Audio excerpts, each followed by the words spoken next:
You guys had questions, and I'm here to answer. Thank you so much to those who pre-submitted your questions. We're going to be answering questions by category, and the first category is GPA. Coda asks, how forgiving are schools if I started with a 1.7 to a 2.3 freshman and sophomore year GPA, but I got it up to all A's to a 3.7 GPA by application time? Well, first off, Coda, this is really great, and congratulations to you on working so hard academically that you were able to boost your GPA in this way. This shows resilience, which is really impressive to veterinary schools. And growth is important, so your growth over time certainly helps. To be fair, they are going to see all of your grades and they're going to see that performance, and that performance will stand out. But it's all about that growth over time and really emphasizing maybe what went wrong your freshman and sophomore year. Did you have some extraneous circumstances? Maybe was there a death in the family? You moved really far away from home. Something happened. You had a health issue.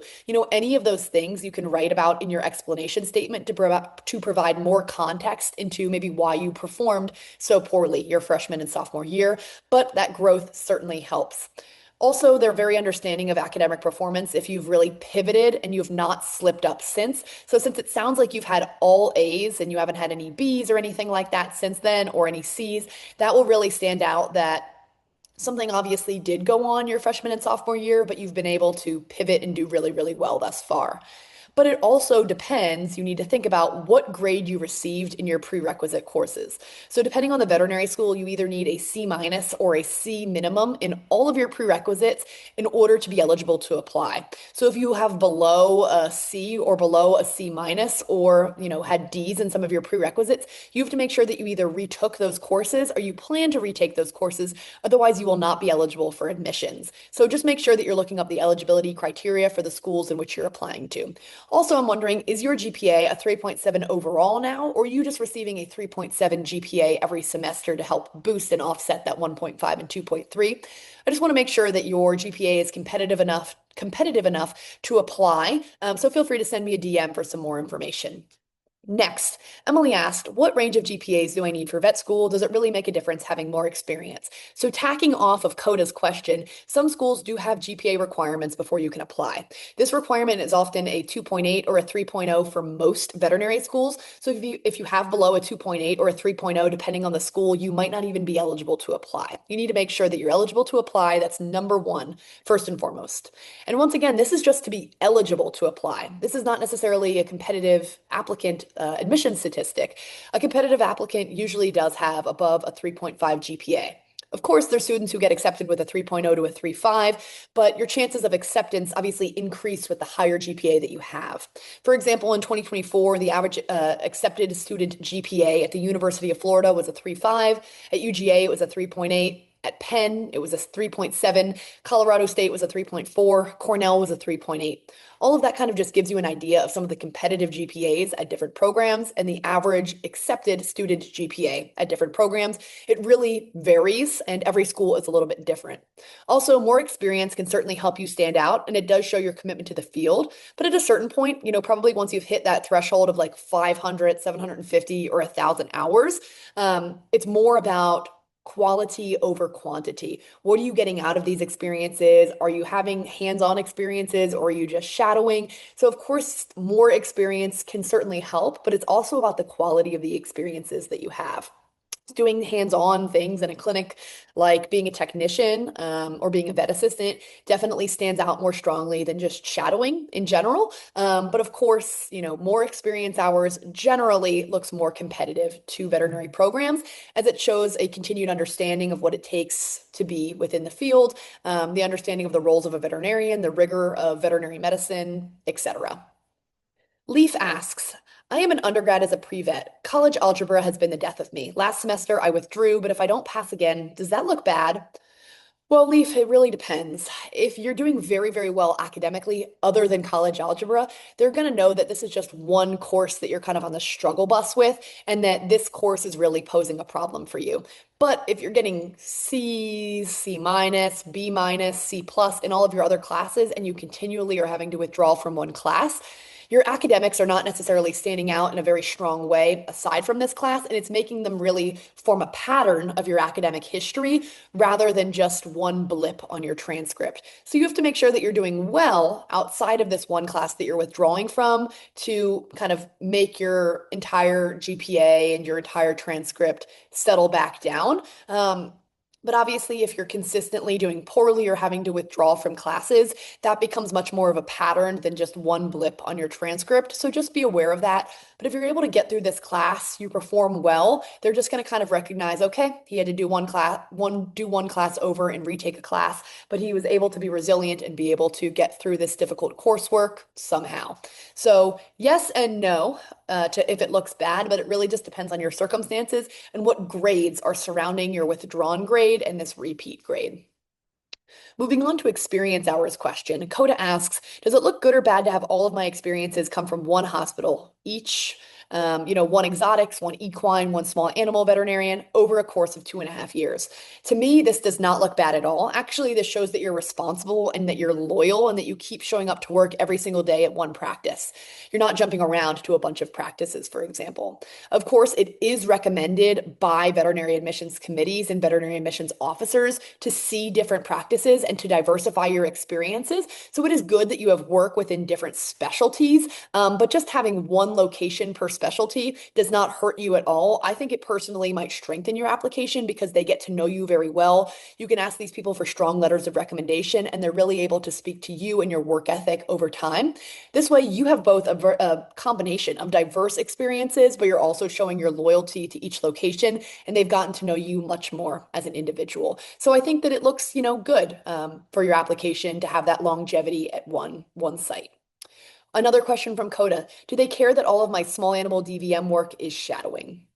In my perspective, they can't necessarily hold shadowing experiences against students because some state laws are so strict that you can't even interact with animals in a hands-on way without a license, such as being a registered veterinary technician or a certified veterinary technician, being some form of a vet tech. So they can't hold it against students who only have shadowing experience, especially in these really strict states. But having hands-on experiences where you're really learning and practicing clinical skills is definitely helpful. It's applicable to veterinary school, and it can help you stand out a little bit more, but they can't necessarily dock you points for only having shadowing experience. You're still seeing the day-to-day of a veterinarian and interacting closely with a veterinarian. So as long as you're truly working with a DVM and shadowing a DVM, it's likely fine, and you can count this as veterinary experience hours.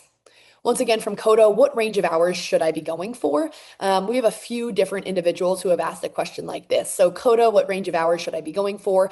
Molly asks, can I get in with only 125 clinical hours under the supervision of a veterinarian, but plenty of other types of experiences? Those types of questions all relating to animal hours. Some veterinary schools do have a requirement for the minimum number of hours that you need to apply. For example, at UGA, you need 250 hours under the supervision of a veterinarian to be eligible to apply. For Auburn, you need 500 hours under the supervision of a veterinarian to apply. UC Davis, you need 180. Mississippi State does not have a requirement, but they recommend 500 hours. So every school has a different requirement for the minimum number of hours that you need. Some schools have no requirement, okay? So every school is a little bit different. But that being said, competitive applicants on average have at least 300 to 500 hours of experience under the supervision of a veterinarian. 300 to 500 veterinary experience hours, in addition to any animal experience hours. So veterinary experience is any experience that you have gained under the direct supervision of a veterinarian, whereas animal experience is any animal experience outside of the veterinary medicine space, working at a doggy daycare, doing husbandry with horses and cleaning stalls. All of that's animal experience. Working directly with a veterinarian, shadowing a veterinarian, working at a veterinary clinic or an animal hospital, that's all experience with a veterinarian. So those two things are completely distinct. And in order to be a very competitive applicant, you need at least 300 to 500 hours. Other applicants have upwards of 1,000 hours, and that really does help students stand out in their pre-vet process. So it really does depend on the student. There are successful students that get in with 300, 400, 500 veterinary experience hours. There are some students who get in with 0 clinical experience hours, but that is very, very rare. In general, veterinary schools want to see strong commitment to the field, and they want to see that you understand what it means to become a veterinarian, the rigor of the field of veterinary medicine. And they recommend that you have a few hundred, at the very least, veterinary experience hours in addition to animal experiences. So having 125 clinical experience hours, does that make you ineligible to apply to veterinary school? No. You can certainly apply and you could certainly still be accepted. It's a little bit trickier and it's a little bit more rare for students to only have in the hundreds of hours and be accepted. But, students are accepted with that level of hours. But I would recommend that you continue to build on those experiences and strengthen those experiences and gain more veterinary experiences to be the most competitive applicant that you can be. Because being completely honest, 125 veterinary experience hours is not an overly competitive statistic. If you have 125 veterinary experience hours, but you have thousands and thousands and thousands of hours of animal experience, maybe that helps offset some things. But in general, a competitive applicant has at least 300 veterinary experience hours, between 300 to 500 veterinary experience hours, and the most competitive applicants are somewhere between 500 to 1,000 veterinary experience hours. In general, the more experiences that you do accrue, the stronger your application. Just keep that in mind. Let's see. So Liv shared her personal situation of working a job outside of veterinary medicine. She said that she feels stuck because she does not have great veterinary experiences and she's struggling to find shadowing opportunities, but her current employer is helping her pay for her degree. What advice do I have for her and other people in similar situations? Well, this is definitely tricky. First and foremost, you have to make a living and you have to put yourself through school. So I completely recognize, and veterinary schools will recognize, that maybe you have a shortcoming in regards to veterinary experience hours because you are working full time and because you do have to fund your education. That's something that you can describe in your explanation statement. There's a place in VMCAS for you to kind of address that. But at the end of the day, you do need to gain experience hours, whether it's animal experience or veterinary experience. Perhaps you can cut down your full-time work experience hours and just work a few days a week, and then you can maybe find a job at a veterinary clinic. Liv, your scenario is very, very specific to you. My recommendation to you is keep looking for employment opportunities. Target all of the veterinary clinics in your area. Email them asking to shadow. Email asking if they need any volunteer assistance, if you can just work with the veterinarian. Send me a DM and we can workshop that together. But that's really what you're going to have to do. It's going to be about cold emailing, cold calling, showing up, asking for opportunities. I have a template linked on the acceptancelab.com that helps students reach out to veterinary clinics in an appropriate professional manner. So feel free to take a look at that resource. But your situation is very specific, so we can maybe talk outside of this. Ella asks, what are some things that I can do to gain more experience that maybe other people don't think of? Well, I think a great way to gain experience is by working in underserved communities, and that really helps you stand out from a volunteer and a character and a values perspective as well. Can you be working in the shelter medicine space? Can you be working in wildlife? Can you be working for and working within zoo med? These are areas that are really underserved and that really would love to have volunteers. So if you're gaining experience in these more diverse, non-traditional areas of veterinary medicine, outside of the small animal realm, outside of the large animal realm, that will help you stand out as an applicant. And those are some ways that people don't really think of gaining experience hours, is working at their local wildlife rehab, working at a local zoo, those types of things. And they're really always looking for help, looking for volunteers. And you can express an interest in veterinary medicine and that you're interested in applying to veterinary school. Maybe you're going to be able to work with their veterinarian in that situation. PM asks, I'm a senior in high school and my only experience with animals is volunteering at a shelter. I want to gain clinical experience. What is something that I can do to help me stand out and land a vet assistant job? Well, I think that you already have some strong animal husbandry through working at a shelter, also learning about animal behavior. So you're really going to want to emphasize what you've learned in the roles that you've had thus far. And you want to share what you know, not necessarily what you don't know. So when you're emailing these places, when you're calling these places, when you're drafting a resume and a cover letter, you're going to want to showcase your strengths. Okay, well, I'm someone who learns very quickly. I'm very malleable. I'm very flexible. I'm a strong communicator. I work well in a team. Through my experience volunteering at the shelter, I've learned how to properly restrain animals. I know how to recognize behaviors and that when animals are becoming overstimulated, and maybe are going to act out behaviorally. What you can really focus on is what you already know, how you plan to apply that knowledge, and how you're going to help them. What makes you stand out as an individual, and how are you going to benefit their team? Talk about your strengths clinically, and also talk about your personal values and your character strengths. That will help you stand out and land that vet assistant job, and also showcase, I'm ready to be trained. I'm ready to learn. You can even offer taking a pay cut. I see that the job advertises $15 an hour. I'm willing to take $13.50 if you guys are willing to train me. All of those types of things can help you kind of land that job, showcase your interest in the field of veterinary medicine, and continue to tell them, I'm a pre-vet student. I'm interested in learning clinical skills. I just want to learn. I'm here to learn. That will really help. Next, Alexander asks, do I need to have all of my experience hours at veterinary clinics? What happens if I do not meet the minimum hour requirements? So, as I mentioned earlier, some schools do have minimum hour requirements. If you don't meet these requirements, your application will not be read. Big thing in veterinary school and veterinary school admissions is attention to detail. So if you apply to a school with 150 hours and their requirement is 250 hours, your application will not be read. And they're not very lenient with these types of things. If it's a requirement, it's a requirement. They're not going to give you a break on that. So you just have to be careful, and you need to make sure that you are only applying to places in which you meet their eligibility requirements. That being said, you do need to gain experiences within veterinary clinics in a clinical setting to be a strong applicant, and also to learn that this is truly what you want to do. If all that you're doing is working mucking stalls, how are you going to know that you want to be truly an equine sports medicine doctor? If you're not doing that, if you're not overseeing that, if you're not seeing the day to day, it might make it difficult for you to truly know what your passion is within the field and what your true interest is. So I recommend that you increase your veterinary experience hours, Alexander, and continue to reaffirm that veterinary medicine is what you want to do, and that this career path is for you before you apply to veterinary school, because only having 100 or 150 veterinary experience hours does not really stand out to veterinary school admissions committees. Stavkali asks, how many hours of animal-related service hours should I aim for? And if I take animal-related electives, will that help, or does that not matter? So I did answer the first portion of this question a couple of times as we've been talking about experience. And so I'm not going to repeat that, but I'm going to specifically focus on Stavkali's question of, if I take animal-related electives, will that help? Well, sure. It will broaden your experience. It might be some information that's applicable to veterinary school and also applicable to maybe the clinical setting. So animal electives will certainly help you, but your academic work at school, like say I took a large animal class, that can't count towards my animal experience on my application unless I was specifically in the field doing research or doing work outside of the classroom per se, but just learning about animal coursework cannot be applied to any of your experiences on VMCAS. So, if you are in these animal electives, it can absolutely help strengthen your application because you have laid a foundation in animal science, which is essential to veterinary medicine.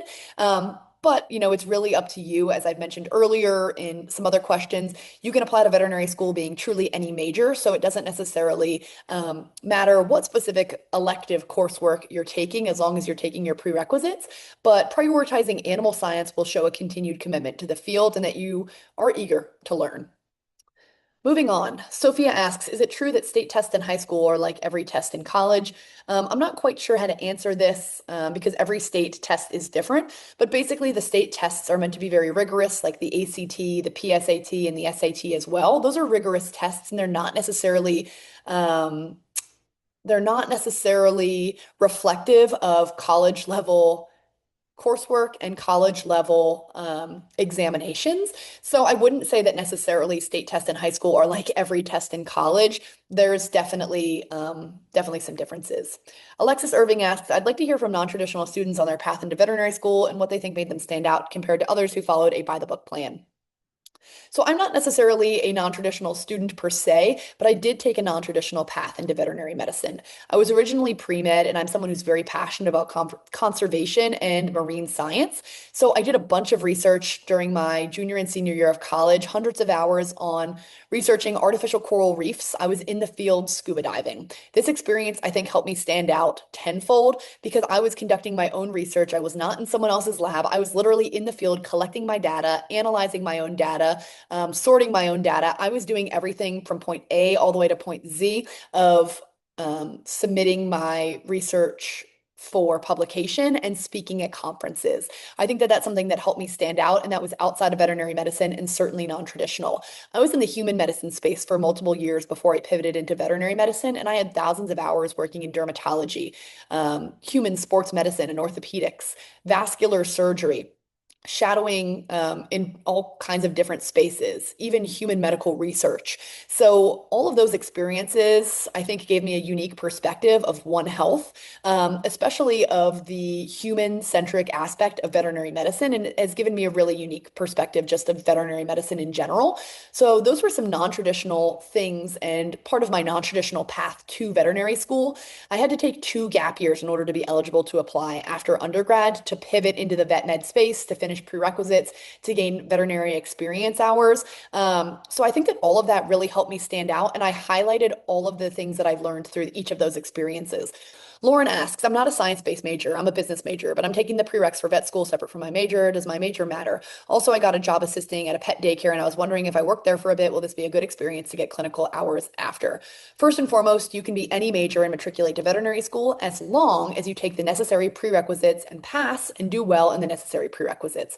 I think that that's an amazing part of veterinary school and medical school is that you can truly matriculate being any major. You can be a history major, an economics major, a business major. You can be a theater major. You can be an animal science major. You can be a forestry major. You can be a biology major. Whatever your true passion and interest is, go for it in college. Your path might be a little bit non-traditional and you might have to take some additional coursework to complete your prerequisites, but at least the bulk of your coursework is something that's, really interesting to you or passionate or you're passionate about. I think that your business degree is really going to help you stand out because who knows, maybe you want to be a practice owner and now you have this business perspective. So it gives you a unique perspective of the field. So I think that your major, of course, it does not matter as long as you completed your prerequisites. And I think your major will help you stand out as an applicant as well. I see that you also got a job assisting at a pet daycare. You're going to work there. Is that a good experience to help you gain clinical hours? Yes. You're going to need to kind of use that experience to help inform your future experiences. So you can share what you know rather than what you don't know. So at the doggy daycare, I learned how to assess animal behavior, animal restraint, animal nutrition patterns, medicating animals. That's a big thing. There's probably going to be a lot of animals coming in. Maybe some need insulin. Maybe some need to be pilled. Maybe some are living with chronic conditions that you have to help manage while they're in your care. So there's going to be all kinds of husbandry things that are going to be applicable to veterinary medicine and applicable to a veterinary assistant job. So it's really going to be about showcasing those types of things and strengthening yourself as just an individual in general with your character, your values, some clinical skills that you've learned, animal husbandry, animal restraint. All of that will help you land that vet assistant job. Or you might even be able to land a job as a kennel assistant and work your way up to a veterinary assistant. That's also very, very common. So since you'll have that animal husbandry experience, you'll likely be able to also do that. Hannah Stewart asks, do I need to be good at math to become a veterinary student? My personal perspective is that you need to be good at a math to a certain degree. You need to have high school level math because you do need to calculate medications and dosages and how to dilute solutions so that you can not overdose your patients or underdose your patients. So you need to be able to do math like that, converting from pounds to kilograms and vice versa, from milligrams into mgs per mil to the dosage in kilograms. All of that type of information is math.